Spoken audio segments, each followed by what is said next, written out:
যদি কোনো অবস্থায় চিন্ময় কুমারকে জামিন দেওয়া হয়, 17 কোটি শান্তিপ্রিয় দেশবাসী একসাথে রাজপথে নেমে আসতে বাধ্য হবে। 1 2 3 4 হটাও ইসকন বাঁচাও দেশ, অলিপুরের নির্দেশ, ঢাকা না দিল্লি, ভারত না বাংলাদেশ। সংগ্রামী দেশপ্রেমিক ভাইয়েরা, বাংলাদেশের সবচেয়ে বড় জঘন্যতম সন্ত্রাসী, জঙ্গি এবং খুনি সংগঠনের নাম ইসকন। ইসকনের অপকর্মে বর্তমান বাংলাদেশের সমস্ত শান্তিপ্রিয় নাগরিক অতিষ্ঠ, যা দেশবাসী কারো জানার বাকি নেই, বর্তমান অন্তর্বর্তীকালীন সরকারেরও জানার বাকি নেই। এমতাবস্থায় ইসকনের সন্ত্রাসীদের অপকর্মের বিচারের দায়িত্ব জনগণ হাতে তুলে নিতে চায় না। এই বিষয়টা আমরা সরকারকে অবগত করার জন্য আজকের এই মিছিলের ডাক দিয়েছি। জনগণ যথেষ্ট পরিমাণ ধৈর্যের পরিচয় দিচ্ছে। যদি সরকার অবহেলা করে আর জনগণের ধৈর্যের বাঁধ ভেঙে যায়, 17 কোটি মুসলমান পেশাব করে দিলে ইসকন সদল বলে দিল্লি গিয়ে ঠেকতে বাধ্য হবে। সুতরাং আমরা আজকে এই বিক্ষোভ সমাবেশ এবং মিছিলের পক্ষ থেকে বর্তমান অন্তর্বর্তীকালীন সরকারকে জানাতে চাই, আপনি এদের ব্যাপারে অতি শীঘ্র যথাযথ ব্যবস্থা গ্রহণ করুন, অন্যথায় 17 কোটি শান্তিপ্রিয় জনগণের ধৈর্যের বাঁধ ভেঙে যাবে। তখনকার পরিস্থিতি সামাল দেওয়ার দায়িত্ব আপনার উপর বর্তাবে। যে সমস্ত পরিস্থিতি এরা সৃষ্টি করেছে, এর মধ্যে উল্লেখযোগ্য হলো এই ইসকনের গুন্ডা সন্ত্রাসীরা শান্তিপ্রিয় একজন মুসলিম আইনজীবী সাইফুল ইসলাম আলিফের মুখে দাড়ি তাকায় এই অপরাধে ইসকনের গুন্ডা খুনি সন্ত্রাসী মালাউনেরা তার উপর নৃশংসভাবে হত্যাকাণ্ড চালিয়ে তাকে শহীদ করেছে। তাই আমরা আজকের এই বিক্ষোভ সমাবেশ এবং গণমিছিলের পক্ষ থেকে সরকারের কাছে দাবি জানাচ্ছি, ইসকনের গুন্ডা খুনি গুন্ডাদের ফাঁসি চাই, ফাঁসি চাই, ফাঁসি চাই। 2 নম্বর, এই ইসকনকে জঙ্গি রূপে গড়ে তুলেছে জঘন্যতম জঙ্গি চিন্ময় কুমার দাস। সে একদিকে এই সন্ত্রাসী বাহিনীকে লালন করেছে, অপরদিকে বাংলাদেশের স্বাধীনতা সার্বভৌমত্বের বিরুদ্ধে হুমকি হয়ে দাঁড়িয়েছে। সুতরাং এই চিন্ময় কুমার দাসকে কোনো অবস্থাতে যেন জামিন দেওয়া না হয়। যদি কোনো অবস্থায় চিন্ময় কুমারকে জামিন দেওয়া হয়, 17 কোটি শান্তিপ্রিয় দেশবাসী একসাথে রাজপথে নেমে আসতে বাধ্য হবে। 1 2 3 4 হটাও ইসকন বাঁচাও দেশ, অলিপুরের নির্দেশ, ঢাকা না দিল্লি, ভারত না বাংলাদেশ। নারায়ে তাকবীর। 3 নম্বর দাবি আমাদের, এই উগ্র সন্ত্রাসী জঙ্গি খুনি সংগঠন ইসকনকে সরকারিভাবে অবিলম্বে নিষিদ্ধ ঘোষণা করা হোক। যতদিন পর্যন্ত এই জঙ্গিকে বাংলাদেশে নিষিদ্ধ ঘোষণা না করা হবে, ততদিন পর্যন্ত আমাদের সংগ্রাম চলবেই চলবে। সাথে সাথে আমি আপনাদের বলে দিতে চাই, আমরা আইন হাতে তুলে নিতে চাই না। এইটাই সরকারকে জানান দেওয়ার জন্য আজকে আমরা সমবেত হয়েছি।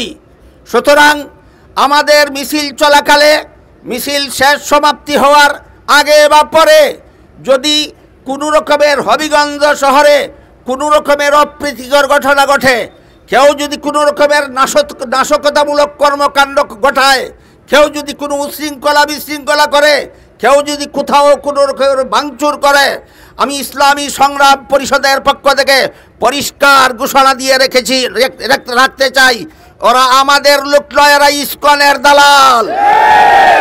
আমি প্রশাসনকে অনুরোধ করে জানাই, যদি আজকে এই হবিগঞ্জ শহরে কোনো রকমের নাশকতামূলক কর্মকাণ্ডে কাউকে পাওয়া যায়, সাথে সাথে গ্রেফতার করে এই ইসকনের দালালদেরকে আইনের মুখোমুখি করতে হবে।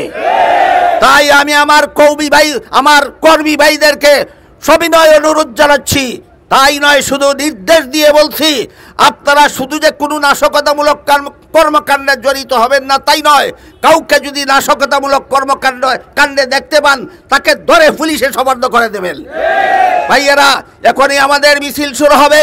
মিছিলের শৃঙ্খলা রক্ষা করুন, ভলান্টিয়ারদের নির্দেশ মতো স্লোগান দিন এবং মিছিলে অংশগ্রহণ করুন। আগস্টের রক্ত, আগস্টের রক্ত, জুলাইয়ের রক্ত, ইসকনের আস্তানা চালিয়ে দাও, পুড়িয়ে দাও, ইসকনের আস্তানা।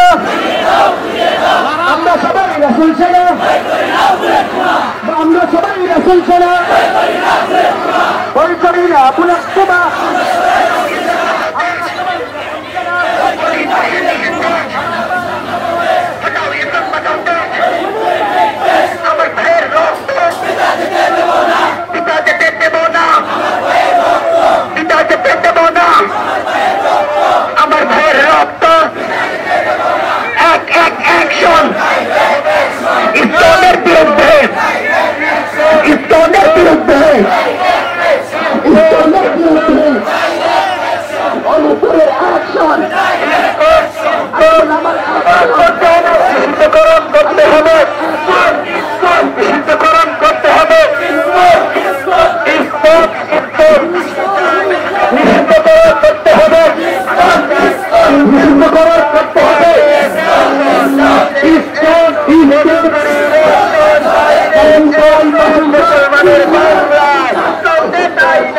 আমার সোনার বাংলা, ইসকনের কালো হাত দমে দাও, উড়িয়ে দাও।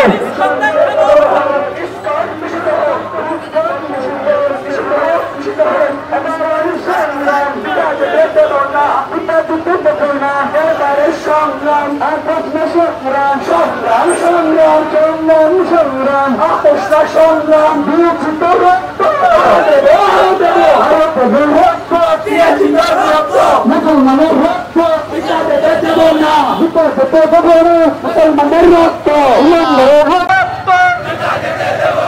ইসকনের আস্তানা চালিয়ে দাও, পুড়িয়ে দাও, ইসকনের আস্তানা। আমরা সবাই রাসূল সেনা, আমরা সবাই রাসূল সেনা, ভয় করি না পুনঃ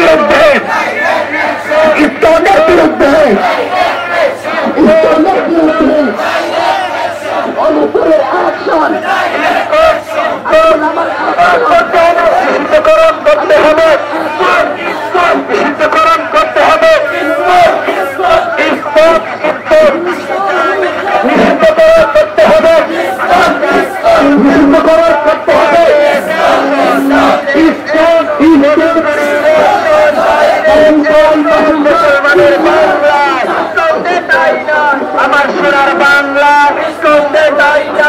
ইসকনের কালো হাত দমে দাও, উড়িয়ে দাও।